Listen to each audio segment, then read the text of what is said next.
नमस्कार, म डाक्टर चेतना। के कोलेस्ट्रल घटाउनलाई औषधि खानै पर्ने हो त? तपाई मोटो हुनुहुन्छ, सुगरको बिरामी हो कि अरू केही कोलेस्ट्रल बढ्ने जोखिम छ भने औषधि चाहिन्छ त? यो भिडियो पुरै हेर्नु होला है।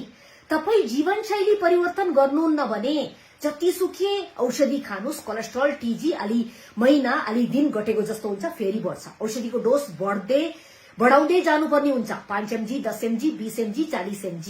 तर पनि कोलेस्ट्रल टीजी नघट्न सक्छ।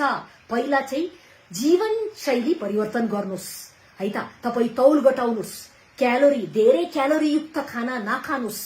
जंक फूड, फास्ट फूड, चिनीको परिकार, बेकरी आइटमहरू, बजारको खाना, प्रोसेस्ड मासु हैन, धेरै चिल्लो खानेकुराहरू हैन, डीप फ्राइड खानेकुराहरू, बोतलमा भएको ड्रिंक्सहरू पूर्ण रूपमा एभोइड गर्नुस्। रक्सी र चिरोट पनि बन्द गर्नुस्। सिम्पल कार्बोहाइड्रेट्स पनि कम गर्न पर्यो। बढी चाहिँ तपाईको डाइटमा फाइबर युक्त खाना हुन पर्यो, होलसम फूड हुन पर्यो, हेल्दी बोसो पनि तपाईको डाइटमा इन्क्लुड गर्न सकिन्छ।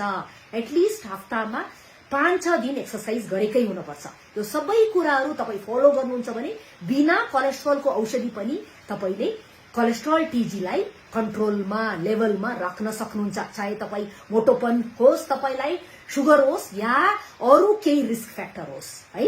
नमस्कार।